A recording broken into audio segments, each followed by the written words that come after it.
Assalamualaikum warahmatullahi wabarakatuh. Innal hamdalillahi nahmaduhu wa nasta'inuhu wa nastaghfiruh wa na'udzu billahi min syururi anfusina wa min sayyiati a'malina. May yahdihillahu fala mudhillalah wa may yudlil fala hadiyalah. Wa ashhadu an la ilaha illallah wahdahu la syarikalah wa ashhadu anna Muhammadan abduhu wa rasuluhu la nabiyya ba'dah. Allahumma salli wa sallim wa barik ala nabiyyina Muhammadin wa ala alihi wa sahbihi ajma'in. Ya ayyuhalladzina amanu taqullaha haqqa tuqatih wa la tamutunna illa wa antum muslimun. Ya ayyuhan nasu taqu rabbakumul ladzi khalaqakum min nafsin wahidah wa khalaqa minha zawjaha wa bassa minhuma rijalan katsiran wa nisaa'a wattaqullaha alladzi tasaaluna bihi wal arham innallaha kana 'alaikum raqiba.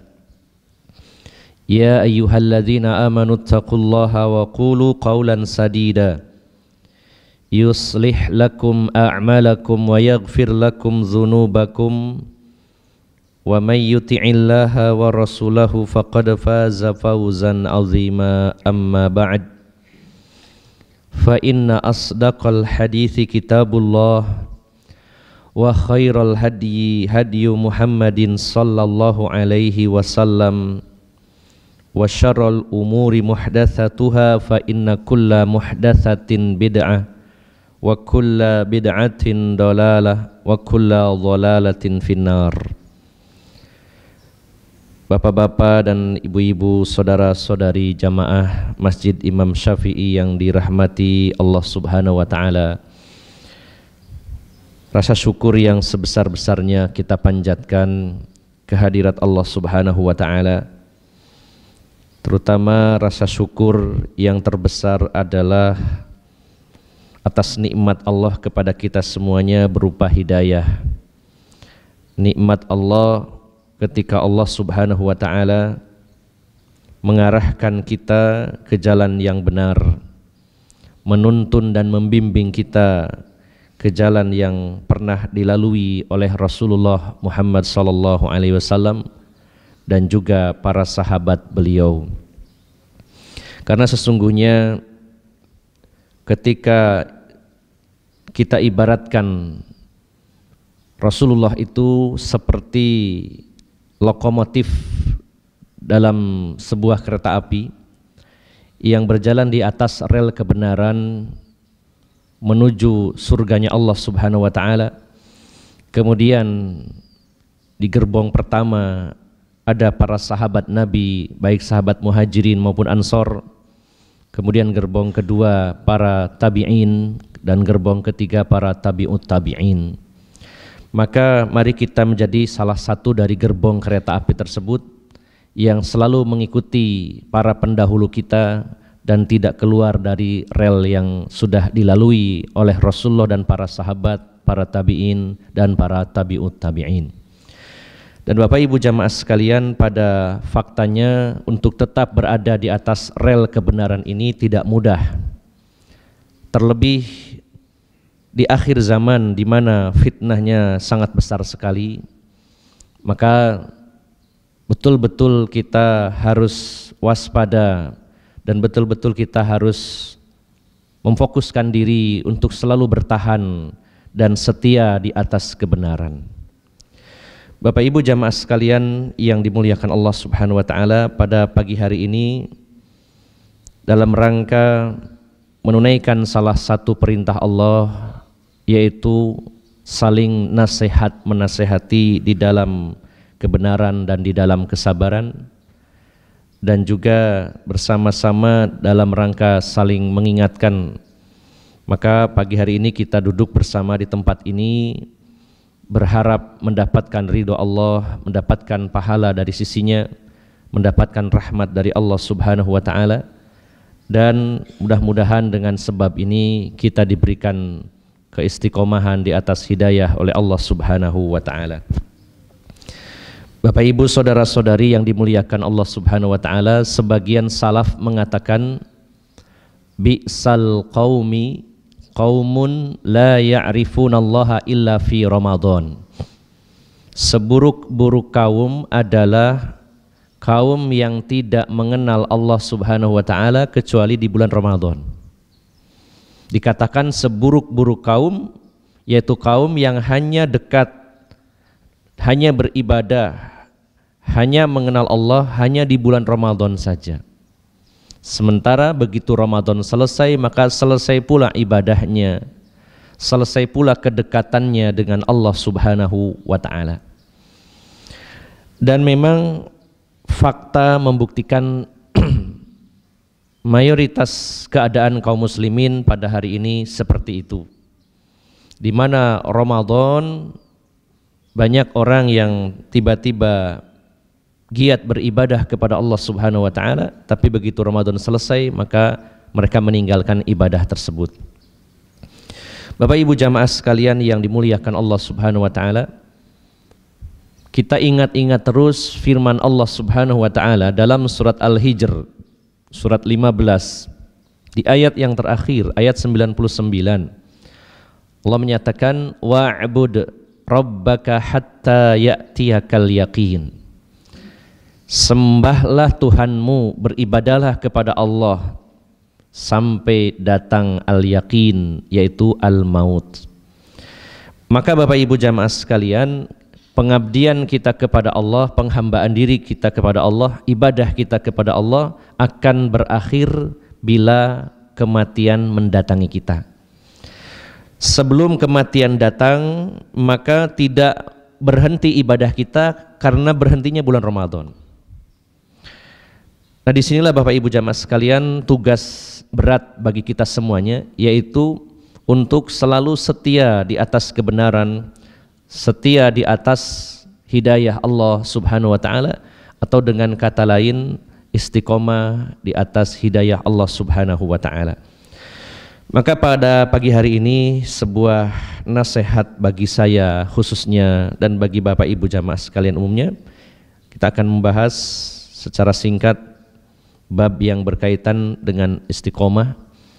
Walaupun di daftar kajian tertulis judulnya setia hingga akhir waktu, yang cuma biar mudah dipahami. Maksudnya setia di sini bukan setiap tikungan ada ya, tapi setia di sini adalah istiqomah di jalan Allah Subhanahu wa taala hingga akhir kehidupan kita.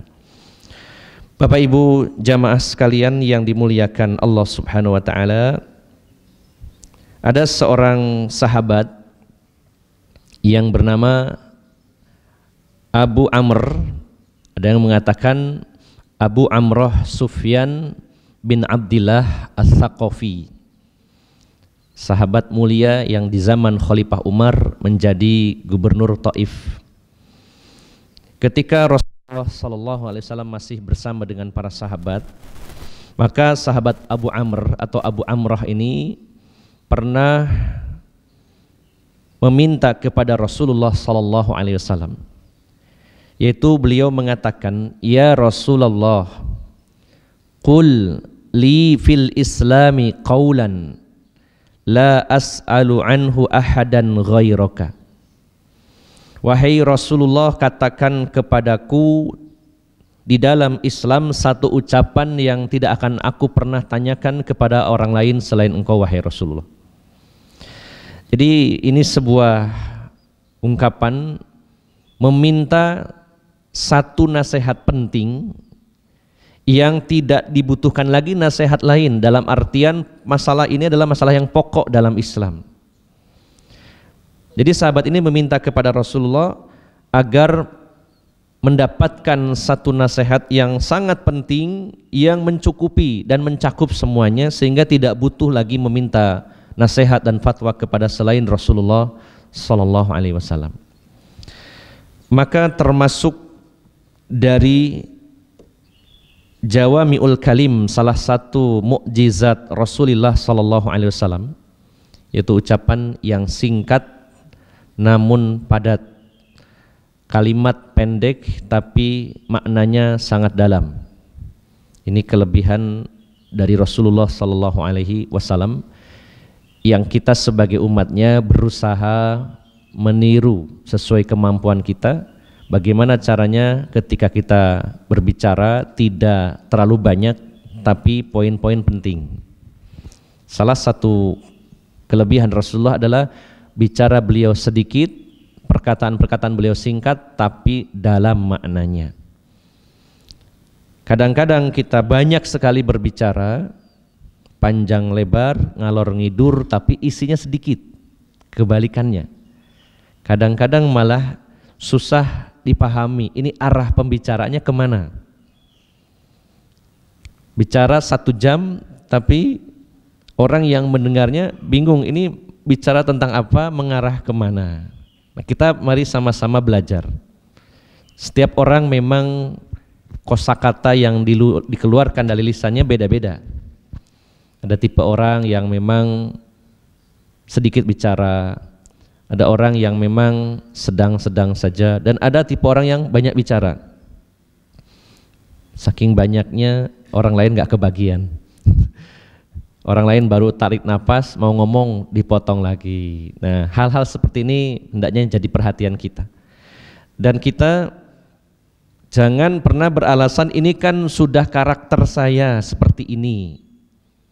Maka kita kembalikan kepada dalil, kembalikan kepada contoh Rasulullah. Kalau Rasulullah bicaranya tidak banyak, sementara kita bicaranya banyak, kita berusaha bagaimana ngerem supaya mendekati apa yang dilakukan oleh Rasulullah SAW.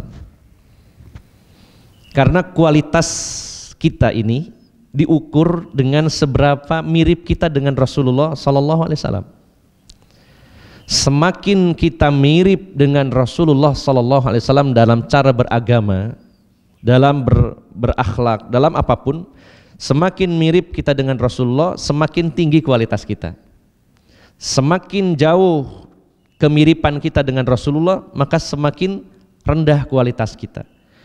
Maka karakter kita, mungkin sifat-sifat kita yang tidak sesuai dengan Rasulullah SAW, kita perjuangkan, kita usahakan untuk dikurangi atau lebih baik dihilangkan. Dan butuh usaha, mujahadah, butuh dengan doa-doa kita kepada Allah Subhanahu wa taala agar kita menjadi pribadi yang mirip dengan Rasulullah Muhammad SAW. Dan semakin mirip, semakin dekat posisi kita dengan Rasulullah di surganya Allah Subhanahu wa taala. Harus jadi proyek dan program kita memiripkan diri kita seperti Rasulullah SAW. Maka salah satunya beliau adalah seseorang yang bila berbicara tidak terlalu banyak tapi isinya dalam. Ketika sahabat Abu Amr ini meminta nasihat kepada Rasulullah dengan sebuah ucapan yang mencakup dalam dunia Islam, maka beliau Rasulullah SAW bersabda dengan kalimat yang sangat pendek, simple, namun dalam maknanya. Beliau mengatakan, "Qul," katakan wahai sahabatku, "amantu billah tsumastaqim." Katakan, aku beriman kepada Allah, kemudian istiqomahlah. Nah, Bapak Ibu jamaah sekalian, terdiri dari 2 kalimat. Kalimat yang pertama, amantu billah, aku beriman kepada Allah, jadi orang yang beriman. Kemudian istiqomah di atas iman. Ini yang sangat penting sekali. Bapak Ibu jamaah sekalian yang dimuliakan Allah Subhanahu wa taala, pada hari ini untuk istiqomah tentu sangat berat sekali. Jangankan istiqomah, memulai saja menjadi orang yang soleh, memulai mengamalkan sunnah Nabi SAW sangat berat, apalagi istiqomah di atasnya. Dan masih ada sisa waktu, sisa umur bagi kita. Kita tidak tahu di sisa waktu dan umur ini apakah kita akan lebih baik atau minimal seperti sekarang atau berubah. Untuk saat ini saya dan panjenengan yang hadir di sini masih sehat bugar, seger. Masih diberikan umur, tidak tahu sisanya berapa lama lagi.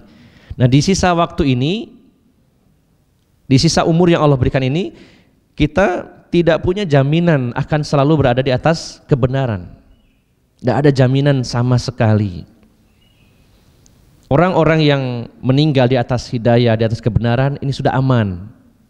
Sementara kita sama sekali belum aman. Maka Bapak Ibu jamaah sekalian yang dimuliakan Allah Subhanahu wa taala, Abdullah bin Abbas ketika mengomentari firman Allah dalam surat Hud ayat 112. Surat Hud ayat 112. Allah berfirman, "Fastaqim kama umirta." Maka istiqomahlah wahai engkau Muhammad sebagaimana aku perintahkan kepada engkau. Istiqomalah engkau wahai Muhammad sebagaimana aku perintahkan.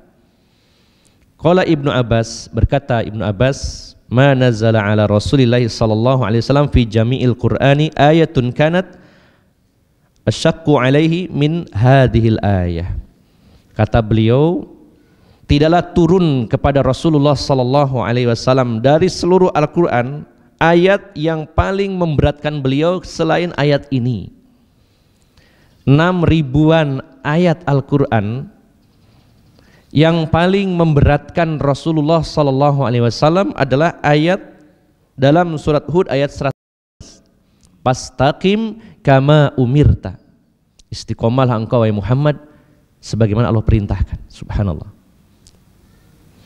Bila Rasulullah saja manusia terbaik, seorang Rasul yang maksum, terjaga dari dosa dan kesalahan, selalu mendapatkan bimbingan wahyu Allah Subhanahu wa taala, merasa berat dengan ayat ini untuk istiqomah di atas hidayah, istiqomah di jalan Allah Subhanahu wa taala, maka tentu kita lebih berat lagi. Tantangan yang kita hadapi sangat berat dengan kualitas iman kita yang jauh dibandingkan Rasulullah sallallahu alaihi wasallam. Sehingga Bapak Ibu jamaah sekalian, rasa khawatir tidak selalu negatif. Rasa takut juga tidak selalu negatif. Rasa khawatir tentang nasib diri kita berkaitan dengan agama kita, ini sesuatu yang baik. Justru kalau kita tidak pernah khawatir dengan diri kita berkaitan dengan agama kita, ini sangat berbahaya. Para sahabat Nabi Sallallahu Alaihi Wasallam adalah manusia-manusia terbaik setelah beliau Sallallahu Alaihi Wasallam. Bahkan Allah Subhanahu Wa Taala telah memilih mereka di antara hamba-hamba Allah yang menjadi teman-temannya Rasulullah Sallallahu Alaihi Wasallam. Bagaimana Ibnu Mas'ud mengatakan, memuji para sahabat Nabi dengan mengatakan, "Innallaha yanzuru ila qulubil ibad, fawajada qalba Muhammadin sallallahu alaihi wasallam khairu qulubil ibad." Allah melihat hati para hambanya dan mendapati hati yang terbaik, hatinya Rasulullah sallallahu alaihi wasallam. Maka Allah pilih beliau menjadi rasulnya yang terakhir. Tsumma yanzuru ila qulubil ibad fawajada quluba ashabi Rasulillah sallallahu alaihi wasallam khairu qulubil ibad. Setelah itu Allah melihat hati hamba-hambanya yang lain, lalu mendapati hatinya para sahabat adalah yang terbaik. Maka Allah jadikan para sahabat teman-teman setia yang berjuang bersama Rasulullah sallallahu alaihi wasallam. Maka para sahabat adalah manusia yang terbaik, namun mereka manusia yang paling khawatir dengan nasib agama mereka. Sebagian para tabi'in mengatakan, ada yang mengatakan bahwa saya sudah berjumpa dengan 30 sahabat Nabi, semuanya takut kalau diri mereka itu termasuk orang munafik. Bagaimana Abu Bakar ketika berkunjung ke rumahnya Hanzalah, setelah mengucapkan salam, bertanya tentang kabarnya Hanzalah. "Wahai Hanzalah, apa kabarmu hari ini?" Hanzalah mengatakan, "Wahai Umar, sesungguhnya Hanzalah telah munafik." Kata Abu Bakar, "Allahu Akbar, apa yang kamu ucapkan?" Kata Hanzalah, bagaimana tidak munafik diri ini? Saat aku dekat dengan Rasulullah SAW, saya begitu ingat dengan akhirat. Surga dan neraka seolah di pelupuk mata saya. Tapi saat saya sibuk dengan urusan dunia, mengurusi harta, mengurusi pekerjaan, mengurusi keluarga, seolah akhirat itu lupa, dan begitu pula surga dan neraka saya lupa. Maka saya menyimpulkan berarti saya ini orang munafik, ingat akhirat kalau dekat Rasulullah saja, sementara kalau jauh saya jadi lupa. Kata Abu Bakar, kalau begitu kayaknya sama dengan saya. Bagaimana ini? Mari kita datang kepada Rasulullah bertanya tentang ini. Keduanya berangkat menuju Rasulullah SAW dan mengatakan, ya Rasulullah, kami berdua itu kalau bersama engkau rasanya iman ini menebal. Ingat akhirat, ingat surga, ingat neraka, ingat kematian. Tapi ketika kami jauh dari engkau, semuanya jadi lupa. Maka Rasulullah mengatakan, kalau kalian bisa stabil, istiqomah, ingat akhirat terus setiap saat, maka sungguh para malaikat akan menyalami kalian di jalan-jalan kalian, di tempat-tempat kalian. Akan tetapi setidaknya minimal, kata Rasulullah, sa'atan fasa'atan, kalau bisa jangan lupa, pleng, tapi kadang lupa, kadang ingat, itu minimal. Ya. Maka dua orang sahabat ini begitu khawatir dengan agama mereka, sehingga Allah menjaga keistiqomahan mereka. Sampai Imam Hasan Basri mengatakan, siapapun di antara orang yang selalu khawatir dirinya terjatuh dalam sifat munafik, sungguh dia adalah seorang mukmin. Dan sungguh orang yang tidak pernah merasa dirinya termasuk orang munafik, dialah orang munafik. Oleh karena itu Bapak Ibu jamaah sekalian,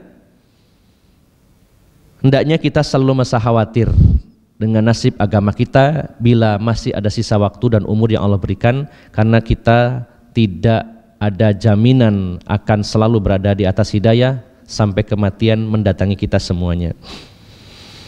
Kemudian Bapak Ibu jamaah sekalian, perkara yang perlu kita waspadai yang menyebabkan kita tergelincir, yang menyebabkan kita ini lepas kontrol dari jalan kebenaran, yang menyebabkan kita tidak istiqomah, salah satunya yang paling utama adalah godaan dunia. Rasulullah menyatakan, inna likulli ummatin fitnah. Setiap umat memiliki ujian, ada fitnahnya. Wa fitnatu ummati, dan fitnah umatku al-mal, yaitu harta. Inilah yang harus kita antisipasi. Allah Subhanahu wa taala sampai mengingatkan kepada kita semuanya di dalam surat Toha ayat 131. Allah berfirman, wala tamuddanna 'ainaika ila ma matta'na bihi azwajam minhum jahratal hayatid dunya linaftinahum fi warizqu rabbika khairun wa abqa. Dan janganlah kamu tujukan kedua matamu kepada apa yang telah kami berikan kepada golongan-golongan dari mereka sebagai bunga kehidupan dunia untuk kami uji mereka dengannya, dan karunia Tuhan kamu adalah lebih baik dan lebih kekal. Bapak Ibu jamaah sekalian, Allah mengingatkan jangan sampai kita tergiur dengan pemberian Allah kepada mereka, termasuk kepada orang-orang kafir.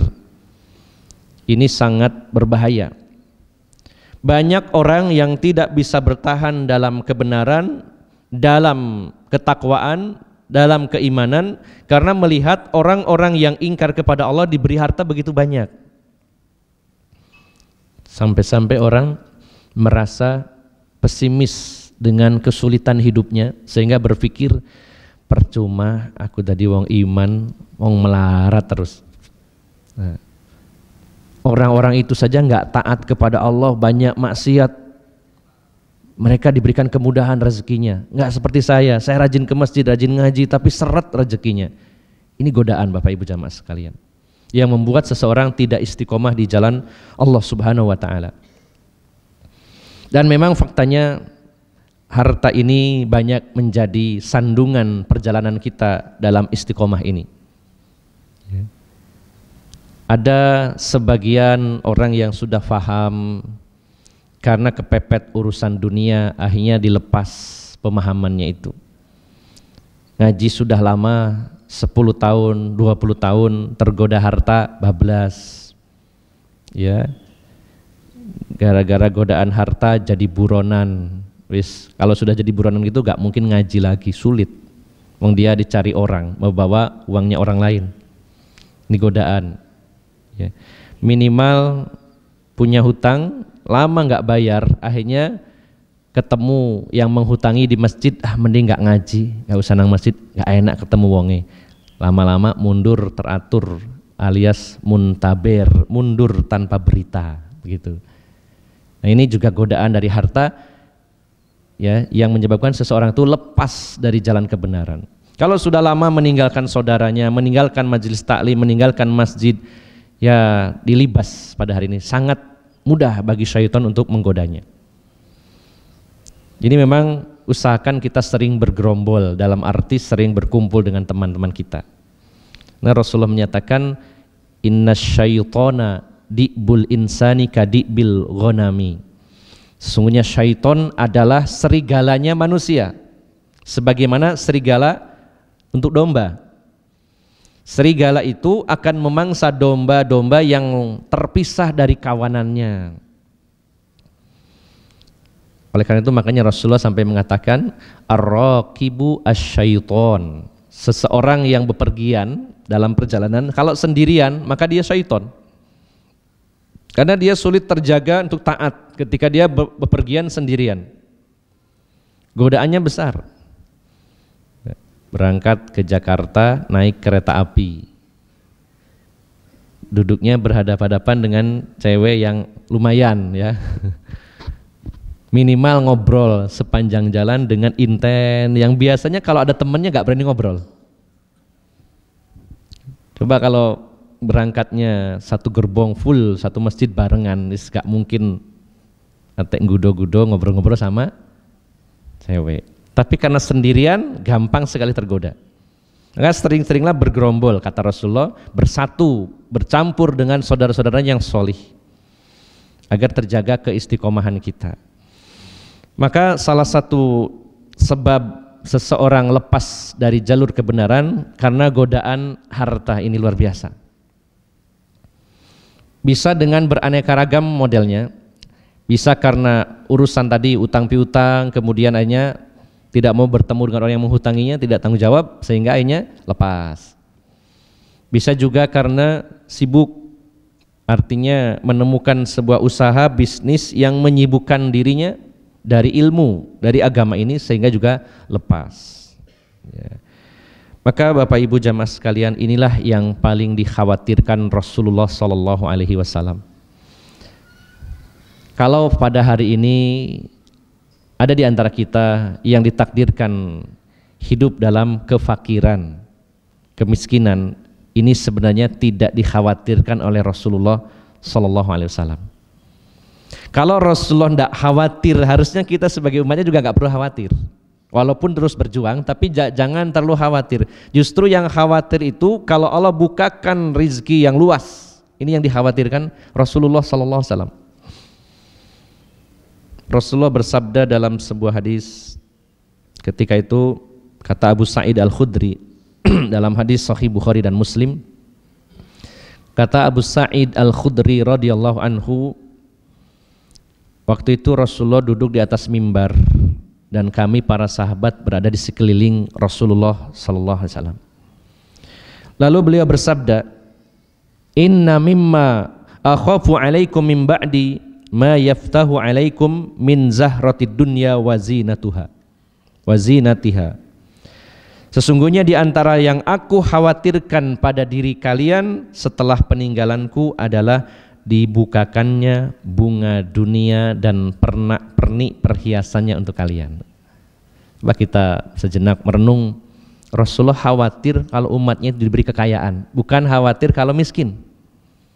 Bukan berarti kita harus jadi orang miskin dan tidak punya semangat. Silakan bersemangat, berjuang dengan target niat supaya saya bisa memberi banyak manfaat bagi Islam dan kaum muslimin. Tapi jangan sampai justru menjadi fitnah, melalaikan kita dari jalan Allah Subhanahu wa taala. Ini yang dikhawatirkan Rasulullah sallallahu alaihi wasallam. Dan rupanya salah satu fitnah harta itu banyak orang yang kesusu pingin sugih, tergesa-gesa, sehingga ia mengambil jalan pintas. Dalam sebuah kaidah fikih dikatakan, man ista'jala syai' qabla awanihi uqiba bihizmanihi. Barang siapa orang yang terburu-buru melakukan sesuatu belum saatnya, maka akan diharamkan melakukannya setelah datang waktunya. Kalau kesusu tergesa-gesa justru efeknya buruk. Dan ini adalah dari syaitan. Al-ajalah minas syaitan, ketergesa-gesaan dari syaitan. Maka Bapak Ibu jamaah sekalian yang dimuliakan Allah Subhanahu wa taala, fitnah yang banyak menggelincirkan kita dari jalan Allah Subhanahu wa taala salah satunya adalah harta. Dan juga yang tidak kalah dahsyatnya adalah wanita. Karena Rasulullah menyatakan, ma taraktu ba'di fitnatan adarru lirrijali minan nisa. Tidaklah aku tinggalkan fitnah yang paling memudaratkan kaum laki-laki sepeninggalanku dari wanita. Berapa banyak orang yang juga yang tumbang gara-gara wanita. Kita pernah mendengar kisah seorang yang salih, bahkan seorang mujahid, pejuang di jalan Allah Subhanahu wa taala. Mungkin secara hitungan manusia ini orang baik dan pasti masuk surga, kemungkinannya masuk surga. Namun saat terjadi pengepungan benteng Romawi, dia melihat ada seorang gadis cantik dari bangsa Romawi. Kita tahu Romawi itu nama lainnya Bani Asfar, orang bule. Atau ada yang menyebutnya Bani Ishaq, karena Romawi keturunan dari Al-Is bin Ishaq. Jadi keturunan Nabi Ibrahim punya putra Nabi Ishaq punya putra namanya Al-Is. Ini yang menjadi nenek moyangnya bangsa Romawi, yang hari ini adalah Amerika dan Eropa. Ya, karena juga orang Amerika kalau penduduk aslinya kan Indian, tapi mayoritas sekarang penduduknya berasal dari Eropa, terutama dari Inggris.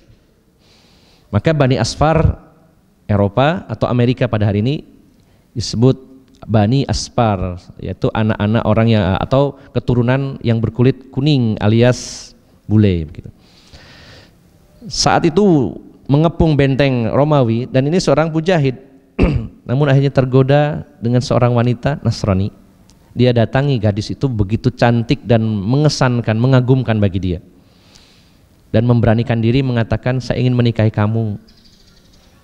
Ya, kata gadis ini, kayaknya sulit karena saya beragama Nasrani, Anda Muslim, dan bapak saya tidak mungkin mengizinkan saya menikah sama kamu. Terus bagaimana caranya supaya saya bisa nikahi kamu? Gampang, kamu keluar dari Islam, masuk agama Nasrani, pasti bisa nikah dengan saya. Maka langsung agamanya dilepas, nikahlah pada hari itu. Dan saat memasuki malam pengantin, naik ke loteng, terpeleset, belum menyentuh wanita ini, terpeleset meninggal. Padahal sepanjang hidupnya jadi orang yang baik, tapi di akhir hayatnya hanya hitungan jam dia murtad, meninggal di atas kekafiran. Nauzubillah. Ini gara-gara godaan wanita. Hati-hati Bapak Ibu jamaah sekalian. Harta wanita, atau mungkin lengkapnya harta tahta wanita. Ini banyak menggelincirkan orang dari jalan Allah Subhanahu wa taala.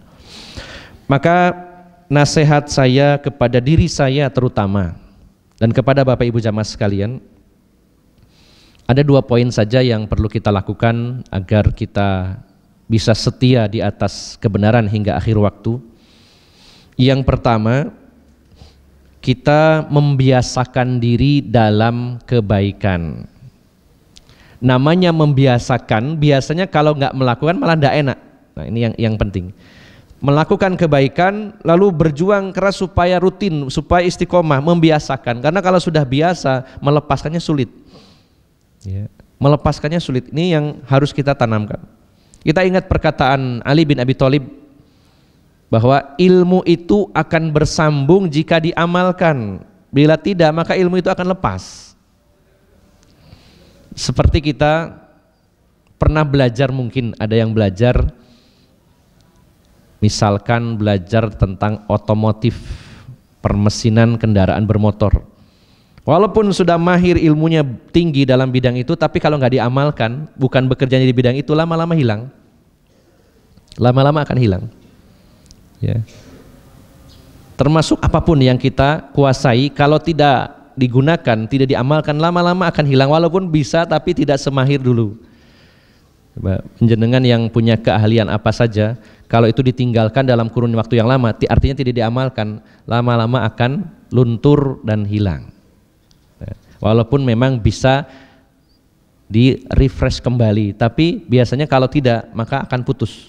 Ali bin Abi Thalib mengatakan ilmu itu akan bersambung terus kalau diamalkan. Kalau tidak diamalkan akan hilang, pergi lagi, belajar hilang lagi, belajar hilang lagi. Maka ilmu yang kita kaji setiap hari, setiap waktu akan terus nyambung bila kita amalkan. Maka hendaknya kita membiasakan diri mengamalkan apa yang kita ilmui. Bapak Ibu jamaah sekalian, Allah berpesan di dalam surat An-Nisa ayat 66. Surat An-Nisa ayat 66. Jadi ini sebuah pesan, kalau kita ini mendapat nasihat dari seorang guru, dari seorang ustadz, dari seorang khotib, dari orang-orang yang alim, hendaknya kita biasakan untuk mengamalkannya. Allah menyatakan, walau annahum fa'alu ma yu'adzuna bihi lakana khairal lahum wa asyadda tathbita. Nah, jelas sekali ayatnya. Walau annahum fa'alu ma yu'adzuna bihi lakana khairal lahum wa asyaddu tathbita wa asyadda tathbita. Dan sesungguhnya kalau mereka melaksanakan pelajaran yang disampaikan, diberikan kepada mereka, seandainya mereka mau melaksanakan, mengamalkan nasihat yang sampai kepada mereka, tentu hal yang demikian lebih baik dan lebih mengokohkan iman mereka. Dapat nasihat diamalkan, maka itu lebih baik dan akan melekat dan menguatkan iman mereka, menjadikan kita istiqomah di jalan Allah Subhanahu wa ta'ala. Ini yang pertama, membiasakan dalam amal soleh. Yang terakhir, yang kedua, kita betul-betul selektif dalam memilih teman. Pilihlah teman-teman yang soleh, teman-teman yang baik. Walaupun ada kalanya kita beralasan, kan teman-teman kalau belum soleh kita deketi, bisa jadi jalan hidayah baginya. Betul, bila kita memiliki kemampuan untuk menyaringnya. Tapi fitnahnya sangat besar. Termasuk juga saya berpesan kepada adik-adik yang belum nikah, atau mas-mas yang sudah menikah tapi pingin lagi. Ya. Ada yang sering berpikiran begini, saya kan sudah ngaji, sudah faham sunnah, nyari yang awam saja, jadilah dakwah bagi saya. Nah, Masya Allah, niatnya bagus tapi tidak semudah yang kita bayangkan. Banyak hal-hal tidak terduga. Maka pengalaman banyak orang ketika mengatakan saya ingin menikahi seorang wanita, tidak apa-apalah, tidak berilmu, tidak pernah ngaji, tapi mau saya ajak. Itu bisa berhasil, bisa tidak. Walaupun tidak menutup kemungkinan yang sudah paham bisa berubah, tapi setidaknya selalu saya sarankan cari yang siap pakai. Ibaratnya saya dan panjenengan ini sebuah roket.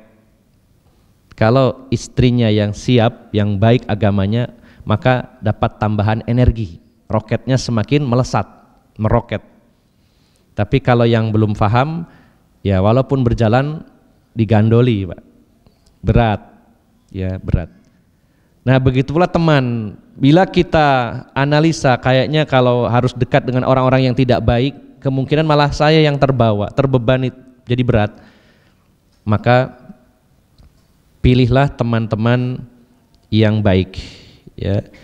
Sebagaimana pesan Allah Subhanahu wa taala dalam surat Al-Qasas ayat 35. Allah menyatakan qala sanashuddu adudaka bi akhika. Kami akan membantumu dengan saudaramu. Nabi Musa saja, Nabi Musa seorang nabi termasuk ulul azmi, nabi yang ngemong umat begitu besar, beliau butuh teman yang baik. Maka Allah pilihkan kakaknya yaitu Nabi Harun. Masya Allah. Ini sebagai ibrah bagi kita. Rasulullah Sallallahu Alaihi Wasallam manusia terbaik, tapi Allah jadikan para sahabat sebagai teman beliau. Kalau saja Allah mau, Rasulullah sendirian bisa, tapi Allah memberikan pelajaran bagi kita bahwa sebaik apapun seseorang butuh tim yang juga baik untuk saling mendukung di dalamnya. Dan rata-rata nabi-nabi besar memiliki teman-teman baik, sebagaimana juga Nabi Isa alaihissalam ada Hawari, kaum Hawariyun yang menemani beliau. Maka apalagi kita butuh teman-teman yang baik untuk mempertahankan agama dan pemahaman kita yang benar, jalan yang lurus. Kita butuh teman-teman yang soleh, teman-teman yang baik. Jangan sampai kita tinggalkan teman-teman kita yang baik. Inilah Bapak Ibu jamaah sekalian yang dimuliakan Allah Subhanahu wa taala. Kita berharap dan juga berjuang semoga kita istiqomah di atas hidayah, di atas sunnah Rasulullah sallallahu alaihi wasallam. Kita berlindung kepada Allah Subhanahu wa taala dari segala fitnah yang membuat kita melenceng dari garis kebenaran, dan mudah-mudahan kita diwafatkan oleh Allah Subhanahu wa taala di atas hidayah, di atas sunnah Rasulullah sallallahu alaihi wasallam. Demikian, semoga bermanfaat dan mohon maaf atas segala kekurangan. Aqulu qauli hadza wa astaghfirullah li wa lakum wa akhiru da'wana anil hamdulillahi rabbil alamin. Subhanakallahumma wa bihamdika asyhadu an la ilaha illa anta astaghfiruka wa atubu ilaik. Wassalamu alaikum warahmatullahi wabarakatuh.